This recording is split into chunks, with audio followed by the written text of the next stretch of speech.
Okay.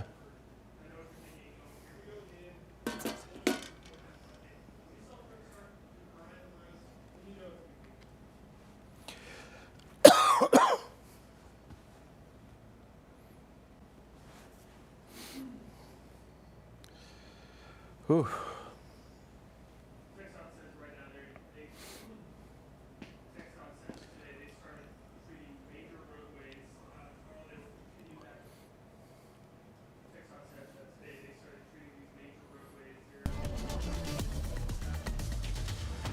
Well, hi, everyone. I'm CBS19 Chief Meteorologist Brett Anthony, coming up on 9 o'clock here on this Wednesday night, January 21st, 2026. If you're watching this video, we do appreciate you tuning into our YouTube channel, our Facebook page, and, of course, on CBS19. Plus, watching the Facebook page right now. If you got any questions, we'll try to answer those for you here as we go through the data. And the data that came in tonight, it's pretty much where it's been all week. I feel like we've been tracking this storm now for about a week or so, but it's actually only been about 3 or 4 days. But anyway, winter storm watch continues 6 a.m. Friday until noon Sunday. It's all of East Texas.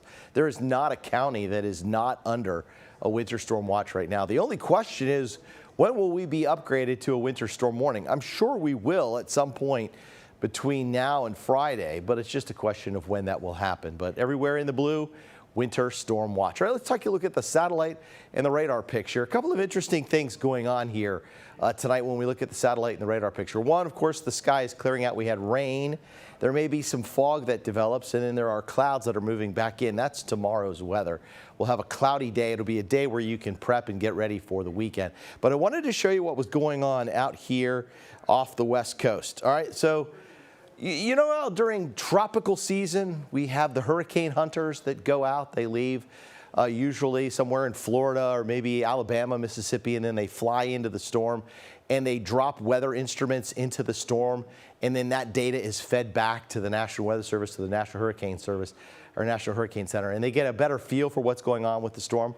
Well, a C-130 hurricane hunter essentially took off from Air Force Base in California and is flying into our storm tonight. That's the path of the storm. So it's dropping dropsons, or little weather balloons, not really weather balloons, but they're instrument gathering devices. They're dropping those into the storm, and it's feeding back barometric pressure, atmospheric pressure, I should say, temperature, wind, humidity. All that data now will be fed into computer models. And so instead of waiting for this storm to get on land and then launch weather balloons into the storm system, now we'll get a jump start on this storm. And so the data going forward from here should become a lot more accurate, a lot more reliable, and we should have a pretty good feel as to where this storm is going.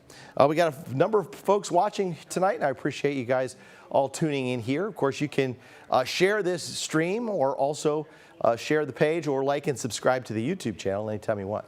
All right, we're going to go ahead and take a look at Friday, 3 p.m. We've got rain near Dallas out toward Abilene, and then you have freezing rain out around Oklahoma City and snow north and west of that. So this is going to be higher resolution data. It's not the low resolution data that we sometimes show with this computer model.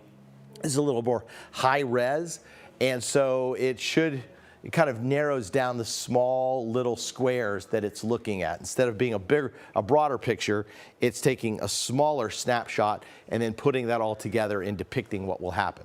At any rate, this new high resolution data here does hold off the Arctic air, kind of makes it struggle to get through what we call the Ouachita Wall. There is some colder air that tries to seep across the Ouachita Mountains and the Kiowa Mountains over southeast Oklahoma. Here in East Texas, sometimes that's a struggle unless that cold air mass is very deep. So this takes a little while for the deeper air to make it over the mountains and seep down to about Interstate 20 around 7 a.m. Saturday. So that's when we start to see the changeover to freezing rain and sleet. So deep East Texas at that time, it's all rain. So deep East Texas, probably I'm talking about Henderson, Jacksonville, Nacogdoches, Lufkin. It's probably all rain Friday night and to start the day Saturday. But that doesn't last long because that cold air pushes eventually all the way into deep East Texas, but it might take until the afternoon. So areas closer to Interstate 20 and north of that get into that deeper cold air, that thicker cold air and it changes that over. The only problem that I'm seeing right now is that the air at, say, 5,000, 10,000 feet is not dropping below freezing, which would help us to get us into some sleet or snow. It's staying liquid, and with the surface temperature around 25 or 26 degrees, that's going to freeze on sidewalks and roads and cause some problems, especially as we get into Saturday night. You lose any of the sun's energy, it could become very slick Saturday night into Sunday morning. Also note that there is a band of snow on the back side of this in this high resolution data. So as this storm ends, it may end as a crusty 1 inch of snowfall Sunday morning here in East Texas. All right, just checking the feed here. If anybody's got any questions, please put those in the comments on the Facebook and we'll try to answer those for you. At any rate, weather impact alert goes into effect Friday at 9 p.m. and we have it now extended until Monday at 12 noon. And that's because Monday morning we could see an overnight low around 12 degrees. That would tie the record low for January 26th. So the impacts this weekend: freezing rain, some sleet, but Arctic cold, probably the more, let's say, widespread thing that everybody feels. I mean, everybody's going to get freezing rain and sleet, but the amounts are going to differ. But the Arctic cold, I think that's going to be shared equally across all of East Texas. The need is to avoid driving Saturday night, maybe even Saturday afternoon, but particularly Saturday late afternoon, Saturday night. And of course, winterizing your home, finding shelters for your pets, making sure that they have a nice warm place and that they are out of the storm as much as possible. All right, let me check the data one more time. All right, we got a lot of folks watching. Wow, appreciate you guys. All right, so here's the storm timeline. Rain develops Friday, probably about 3 o'clock in the afternoon, but the temperatures are in the mid-40s. Steady temperatures Friday afternoon, and then they drop Friday evening, and then overnight into Saturday they drop, and then they drop some more during the day Saturday, down to about 25 degrees where they level off. At some point, freezing rain and sleet develops, and there's also potential for a pocket or period of heavy freezing rain. And that's where we would get into trouble in terms of power lines and tree limbs and things of that nature. That continues Saturday night as temperatures fall into the teens. By Sunday morning, we're down to 18 degrees. And then we've got bitter cold air in place Sunday with a high around 24 and light snow to end the event Sunday around 9 a.m. to about noon. All right, so let's backtrack and play this out for you. And there's going to be new data that just came in here tonight. We get an update every 6 hours. This is our high-res in-house computer model. So this starts Friday morning, 6 a.m., little spit of drizzle here and there, becomes more widespread showery activity, then becomes rain at 3 o'clock. Note the temperature spread. Sulphur Springs and Mount Pleasant at 40, 41 degrees, but Groveton and Lufkin and Crockett are in the lower 50s. Now we'll go to 7 p.m. Now the Arctic air is starting to ooze down to the I-30 corridor. Now you're getting temperatures closer to freezing. So freezing rain, maybe a little bit of sleet mixing in there at 34 degrees, or a rain sort of sleet mix. And then as we get to 11 o'clock Friday night, we're still above freezing. This is a little different because we were expecting temperatures to go below freezing maybe as early as midnight Friday, staying above freezing as late as 11 o'clock Friday, but dropping below and very close to that very critical temperature. Once you get the roads or the air temperature down to about 28 or 29 degrees, the surface temperatures will likely drop. 5 a.m. Saturday, cloudy skies, and believe it or not, it could be dry in deep East Texas with freezing rain and drizzle from Canton over to Gilmer and Jefferson. Now we get into the bulk of the storm. Between 7 and 8, the Pacific moisture really pushes in here. The temperatures are down to about 27, 28, 29 degrees, and most of the area is seeing freezing rain at this time, as far south as Nacogdoches. Still in the 40s at Lufkin and St. Augustine with a cold rain there. We'll go forward to 11 a.m., and the areas that I show here are either those pockets of heavy freezing rain or perhaps some sleet. But notice that the freezing air has now made it down to center Nacogdoches, just above freezing at Crockett. That's 11 a.m. Saturday. Go forward a few more hours into the afternoon, and now you've got heavy pockets of freezing rain. You've got freezing drizzle, freezing rain into the afternoon. Now, this didn't update, but it should have through 6 p.m. Saturday. So hopefully by 10 p.m. the rest of that data will come in. But at any rate, you can see how we've set up into that freezing rain layer, and it stays with us throughout the afternoon and into the evening. All right, something that I've been checking all day today is called the Winter Storm Severity Index. It comes from the Weather Prediction Center, which is an arm of the National Oceanic and Atmospheric Administration. And it puts out hazardous weather outlooks, especially when it's associated with winter weather. And so this is the day one to day three. This is a cumulative look at this storm. And of course, there's nothing tomorrow and there's nothing Friday. So primarily, this is all Saturday. So if you take a look at the legend and take a look at the color contour here, this orange would correspond with moderate impacts. And so that would suggest disruptions to daily life. What does that mean?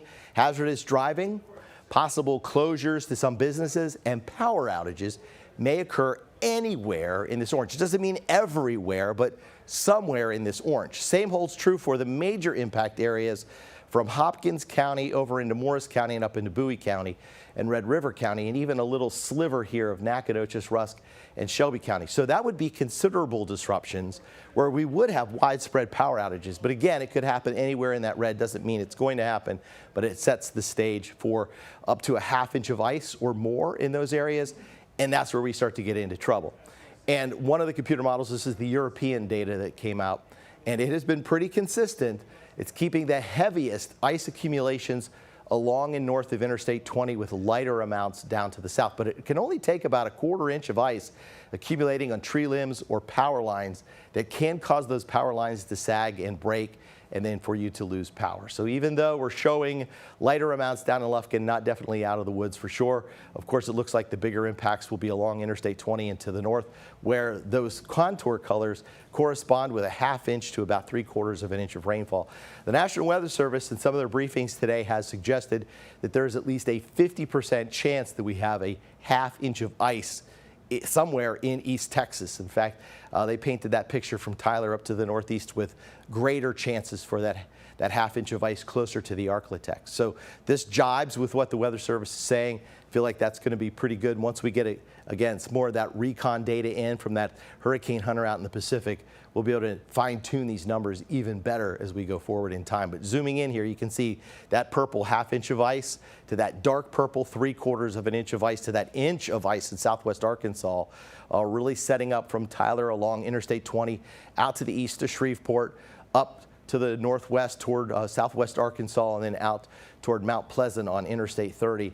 Deep East Texas, you're still in that ½ inch of ice. So let's give you the breakdown on what the ice accumulations mean. Let's say you get a 1/10 of an inch of ice and it accumulates on the roadways. So that causes the roads to be slick, the bridges to be slick. It coats your windshields and you can have isolated power outages. All right, and a ½ inch of ice, icy roads, tree limbs begin to sag and break, and then you have numerous power outages. Now that's talking about a ½ of an inch of ice that's accreting or accumulating in that circular fashion around those tree limbs and those power lines. Now, if you got to a ½ inch, you're talking something very destructive, and we certainly hope we don't get there. Weather Service is talking right now like we'll get about possibly get a ½ inch of accumulation on some of those tree limbs and power lines. But you could see maybe ½ inch of ice on the streets or on the grassy areas or on a rooftop or something of that nature. But at any rate, if you've got a ½ inch, you got dangerous travel on roads, you got widespread tree damage. My concern here with a ½ inch of ice on the trees would be the wind Saturday night is blowing it out of the northwest, gusting up to about 20 miles an hour. So if branches break, they hit power lines and take those down. So long-term power outages are certainly not off the table when it comes to what this storm. So here's how to prepare. Tomorrow, I would say winterize your home, your pipes, especially if you were to lose power to your home and you can't warm your home, then your pipes become at jeopardy in terms of breaking and busting because you just don't have heat to put it into the homes. And remember, we're talking about temperatures down to 18 Sunday morning and 12 Monday morning.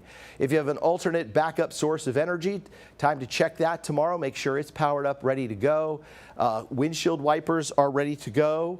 And of course, you've got shelter for your friends. You know your friends, your older folks, even younger folks, they have a place to be. They're going to have a nice warm place to stay in the event of this storm. And then Saturday, well, make sure you know where your batteries are. Make sure that your cell phones are charged. Make sure that you're staying up to date with the forecast on CBS19. And I put the power lines on here because if you do have a power outage, please report that to your power company so that they know where the power is out, and then they can do whatever they have to do, whether it's send a crew out, switch off a breaker.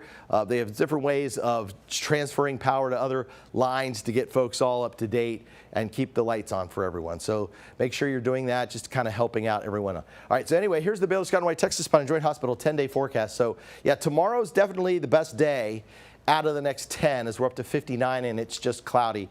And then we have the afternoon showers, and then Friday night, 90% chance of rain.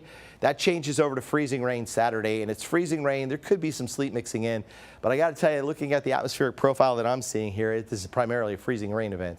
Ends in some morning snow Sunday, and then it's just bitter cold Monday morning down to 12. We finally get above freezing Monday afternoon, and if it makes it up to 33 Monday afternoon, and considering we would drop below freezing sometime early Saturday morning, it's about a 60-hour stretch of temperatures below freezing all the way through Monday morning. And then we thaw, and we see melting. And by Wednesday, up to 53, and by Friday, it's a little colder again, down to 39, with some scattered showers popping up in the forecast. I appreciate you all watching here tonight and tuning in with us on CBS 19 Plus and on our Facebook page, and of course our YouTube channel and on the CBS 19 stream. We will be on at CBS 19 News at 10 o'clock. I'll get some new data in. Hopefully that high-res zoomed in version of the radar will have updated by then, and we'll have some new data for you. But again, thanks for watching, and please check out our website, cbs19.tv. Any questions, please post those in the comments on Facebook. Have a great night, everyone.